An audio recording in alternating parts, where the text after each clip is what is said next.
Hello guys, welcome back to Amos Haven. So today we are talking to a PhD student. She's going to tell us how to really prepare for PhD programs and how to go through the steps. So you want to stick through to the end of the video and hear from her how she made it to grad school in the United States. If this is your first time seeing me, my name is Gifty. I do videos on grad school and natural hair content. So look around and enjoy my videos. If you are not subscribed, please do hit the subscribe button and join the family. Like this video, comment below with any question that you have and I'll be sure to answer. So I will just, without further ado, let's just get right into this video.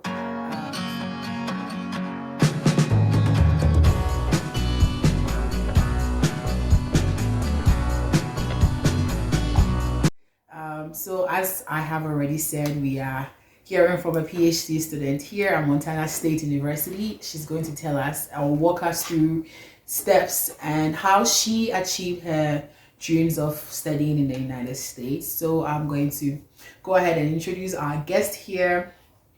All of you meet Olayinka. Welcome to my channel. Ola. Thank you so much, Gifty. I really feel honored and I feel so happy being here today. Just like she said, my name is Olayinka Durujaye. I am a Nigerian and also I am currently a first year PhD student in civil and environmental engineering at Montana State University.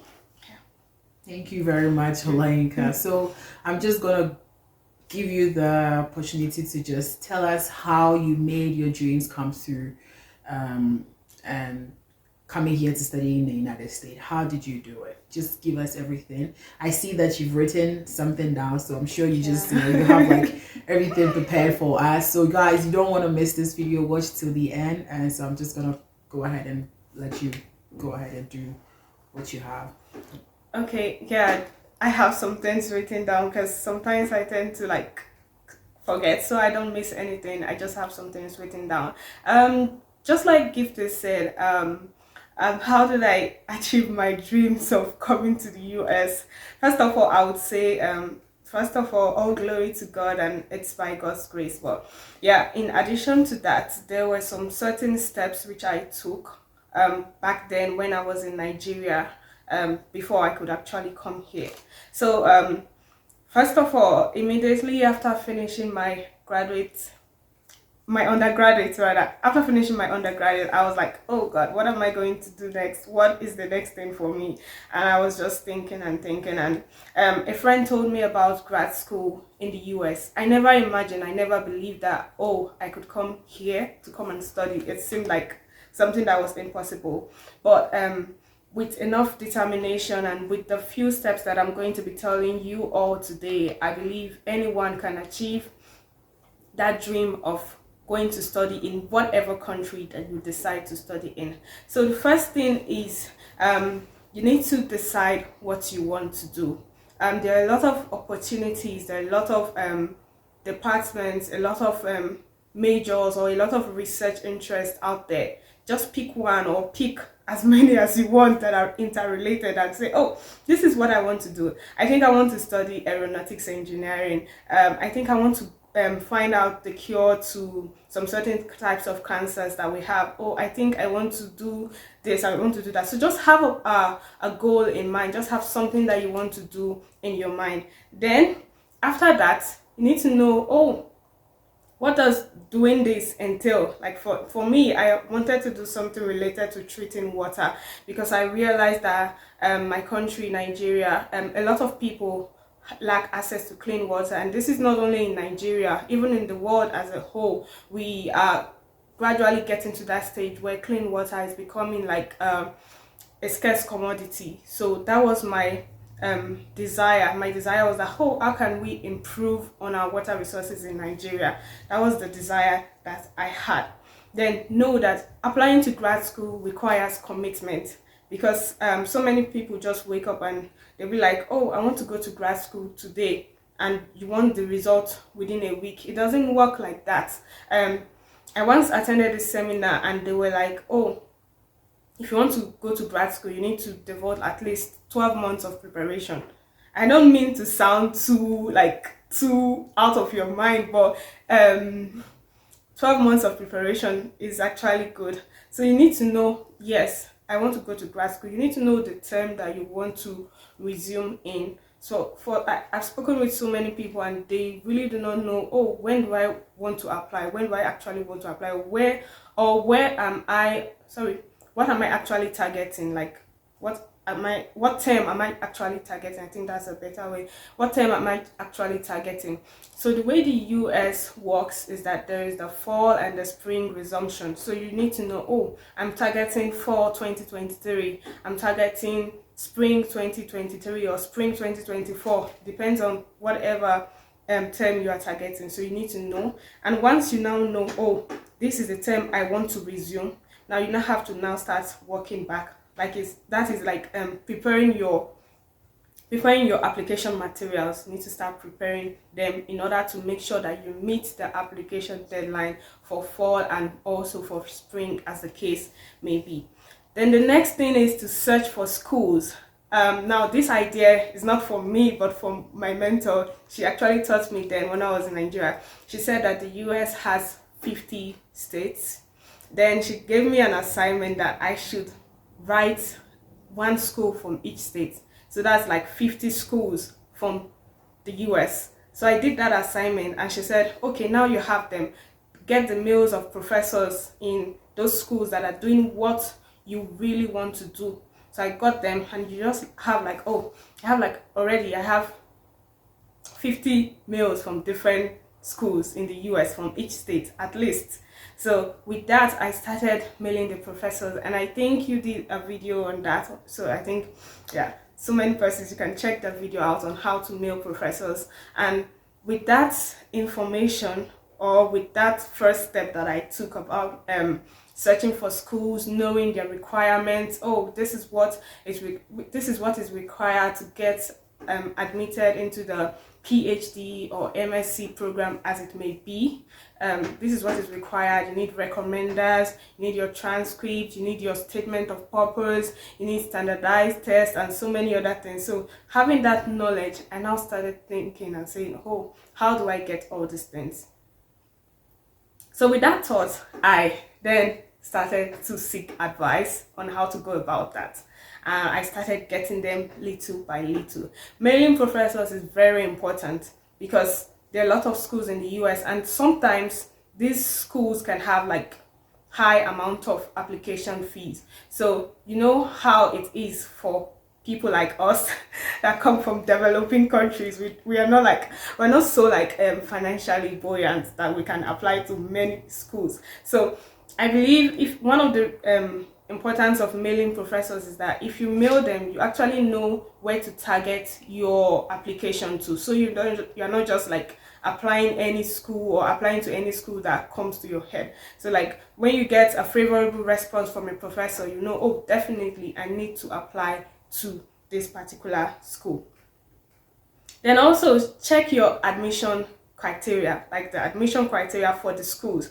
I am not against aiming high. I am not against you saying I want to apply to Harvard, I want to apply to MIT, Yale, Oxford, and all those Ivy League schools. I'm not against that. But sincerely, if you know that with my academic profile, I really do not stand a chance of getting admitted into those schools, I would advise that you go for lower schools. Although there are some certain specific extraordinary cases where people with low profile get admitted even to Ivy League schools, but if you know yourself and you know that this is what I can do, just gradually go to the school that you know you can get into comfortably. So this is a disclaimer, it's just my own advice, so don't quote me anywhere.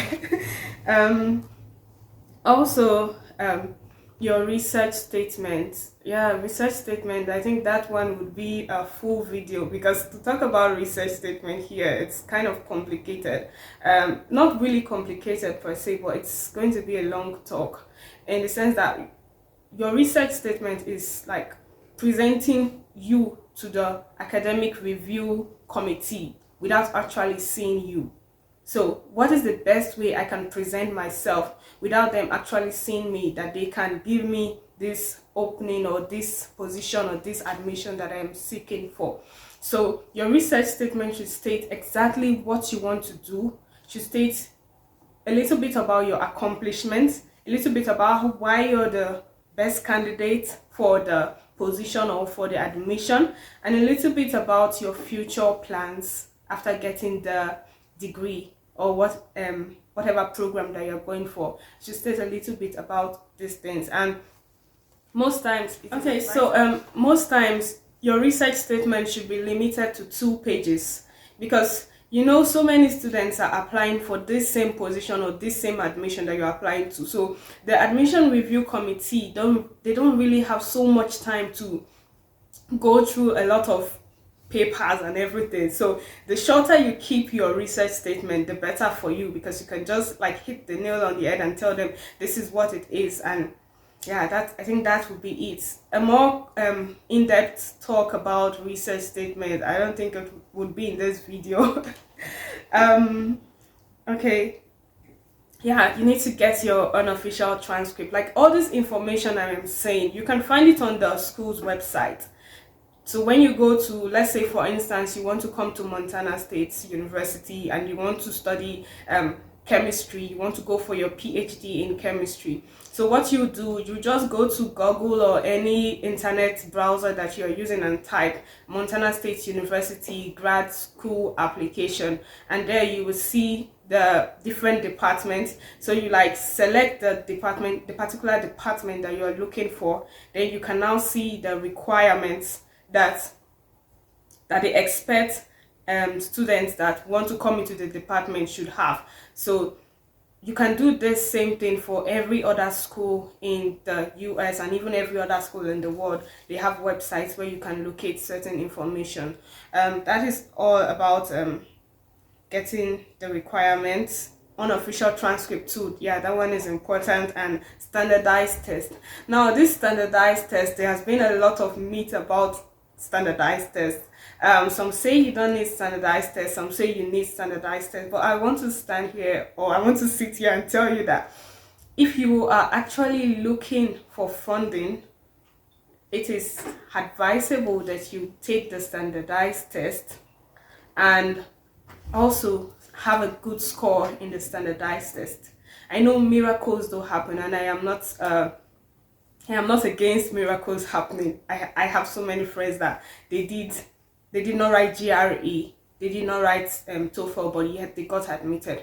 But I don't want to, I usually don't like us playing chance in life. So if you can do the standardized test, that is the GRE, if you're a science student or if your department requires it, if you can take it, it would help in your profile, to add to your profile. Then also if you can take the TOEFL. Now the TOEFL is very important because, especially if you are watching this video and maybe you're from Africa, most times they don't see Africans as English speaking people. And for instance, you want to get a position or a graduate assistantship position, maybe like a GRA or GTA, graduate research assistant or graduate teaching assistant, they need to know that yes, you know how to speak English. So that is like one of the proofs that you tell them, oh, I have a TOEFL score of, let's say 96, for instance, and with having that high TOEFL score, it obviously proves that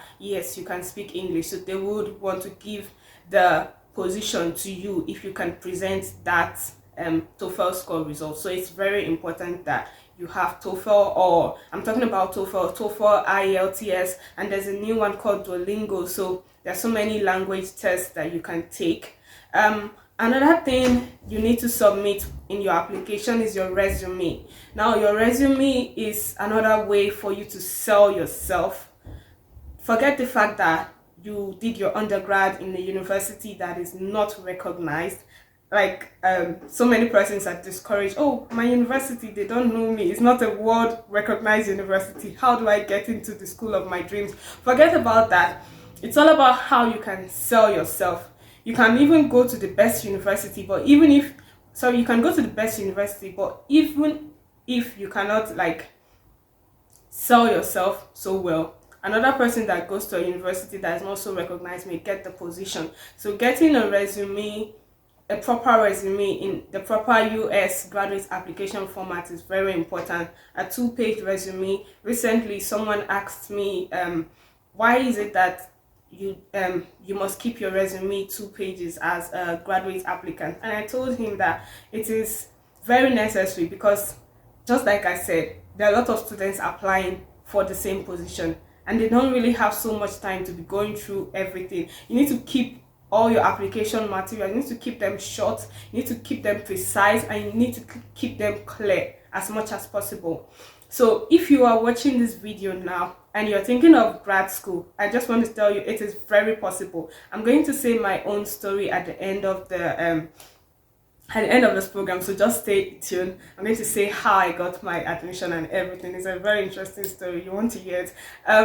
If you're thinking of grad school, I would say it is very possible. Just get the right things, get the right info, follow this format or these steps that I've said. Get the right resume. There are so many resume online, although there are some that you shouldn't use for grad school. So you need to be careful to know the kind of resume that you want to use. Let me just say a little bit about the resume.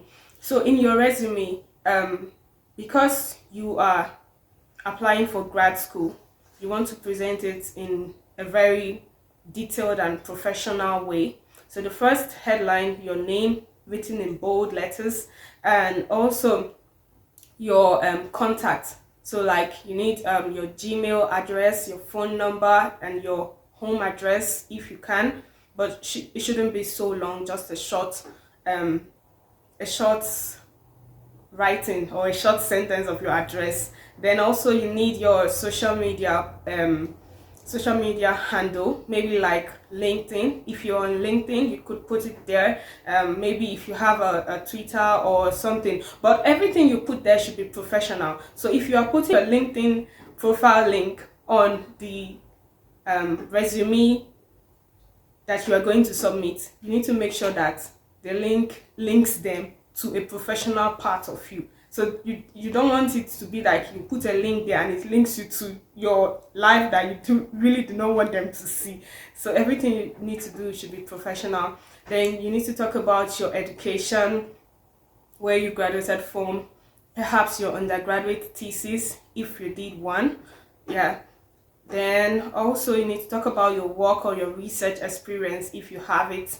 Then so many other leadership positions, accomplishments, and so many other things that you can add. Then another vital area is publications. So if you have a publication, this is the one of the opportunity for you to sell yourself is through your publication. If you have a publication, please let them know that you have it in your resume also.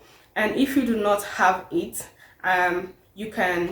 if you do not have a publication presently and you really want to apply for grad school, I would say you should start working on how to get a publication. So even if you don't end up getting it ready at the point where you want to apply, but it should have gone you should have gone like halfway, so that you can just put it in your publication and say currently undergoing review, something like that. It's just a tip.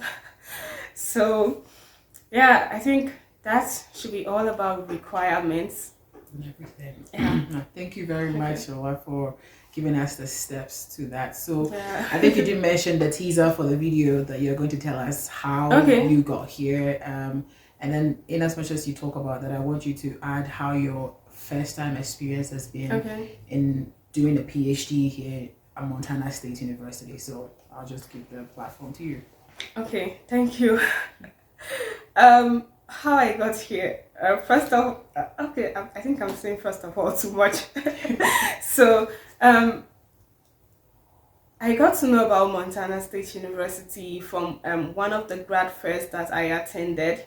So there's a particular time of the year which you all must know. There are certain application times, like I said, spring and fall. So if you're preparing for fall application, that is fall 2023 presently, I think usually around August to like November, so many schools will be having grad fair. So you need to put your ears down and know the school that will be having grad fairs at those time. Then if you're preparing for spring, I think their application is usually from is it June to August or so. I cannot really say now, but I know about fall. So I got to know about Montana through the graduate fair that I attended, and I just fell in love with the school. And also they gave me an application fee waiver, so I was so happy. Definitely I wanted to apply to the school, but I just did not want to apply only to the school and just let my application go like that. I had to go to the school's website, go to the civil and environmental engineering department and check out their professors there. So I checked out their professors and I saw my current advisor now. I saw her profile and I was really interested in her research work. So I mailed her. I sent her a cold mail. I sent her a cold mail, a well-constructed cold mail, not just a generic mail. So I sent it to her and she was like, wow, nice. I would encourage you to apply. So like she did not really give me a yes at the instant. So I said, okay, thank you so much, I would apply. Obviously you gave me a free application fee waiver, so I really did not have anything to lose. So that was how I applied, and I applied. After applying, I then messaged her again. I mailed her again and said, oh doctor, I have applied, please would you be willing to take me as your graduate research assistant for your current project? And she said, okay, thank you so much, Olayinka. Can we meet you through Zoom? Can you have can you have a video interview with us so we get to know you better? So then I was now like, oh, this is getting serious now. I need to get prepared. So that was how I went online, started watching videos on how to have a good interview with your professor, how to sell yourself, how to do so many things. I began to ask questions from people that have done that before. So the day of the interview, she was really impressed with my performance, because God helped me, and also because I was prepared for the interview. So after the interview, I think it took about 2 to 3 weeks, and I just got a mail from her. Oh, dear Olayinka, we were so pleased with your performance during our interview. We would like to offer you a graduate research assistant position for the project, blah blah blah blah blah. I was so happy. I was really happy because I applied to 10 schools last 2020. I applied to 10 schools and I was getting so many admissions without funding. Yes, I got some admissions without funding and I was feeling a bit discouraged. I was feeling really sad and down. And when this offer came, I was so happy. I was so happy because it came with a fully funded offer and also a GRA position. And I am really grateful to God. And also I thank my supervisor for considering me. So that is my story. Yeah, for my profile, I wrote the GRE, yes. Not that I'm telling you to write it when I didn't write it. I wrote the GRE. I didn't really score so high, but I tried to encourage myself, and I got encouragement from people that, oh yeah, even if you don't score so high, you can still get admitted into your preferred school. I had a 310 in the GRE, and also I wrote the TOEFL exam too. So if you are preparing for grad school, try to get those exams as much as you can. I know they are quite expensive, but just like I said, you have like 12 months preparation, so you just have to like organize yourself and try to arrange how you can like get the finances if possible. Yeah. Thank you very much. Thank you very much, Olayinka, for the sharing with us your story, and then giving us tips to going through applications to getting here for PhD or MSc programs. So thank you very much. And then guys, some of the things that she did mention, I probably have uploaded a video on that, especially how to email professors. Do check it out if you are interested and if you're on this journey to get into your dream school. Thank you very much, Olayinka, for coming on this channel. The last thing that I'm going to ask you, and then for a summary, is How has it been so far? PhD, GRE, right? Okay. PhD, how has it been so far? Briefly, how has it been so far? Well, I would say it has been a nice experience coming to Montana. Montana is very cold. Like, I always call my family in Nigeria and I tell them, oh, it's chilling, it's cold. Yeah, it has been cold, and also the lab I have been working to has been cold. So like, when I first came, I felt